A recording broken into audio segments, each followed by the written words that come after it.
దేవాలయంలోకి ప్రవేశించి పూజ చేసేటప్పుడు ఏ బట్ట కట్టుకోవాలో వేదం చెప్పింది. అంచు ఉన్నటువంటి పంచ మాత్రమే కట్టుకోవాలి. ఏ అంచు లేదు. అంచు లేని బట్ట కట్టుకున్నాడు అంటే అమంగళ స్వరూపం. అందుకే ఎప్పుడైనా పీటల మీద కూర్చుంటే అంచు ఉన్న బట్ట మాత్రమే ఇవ్వాలి. అంచు ఉన్న బట్ట మీరు ఇచ్చారంటే అర్థం ఏమిటో తెలుసా?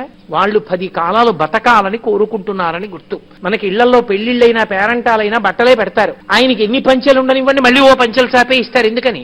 ఏదైనా వద్దనొచ్చు, కానీ వస్త్రం ఇస్తే వద్దనకూడదు. ఎందుకు వద్దనకూడదో తెలుసా?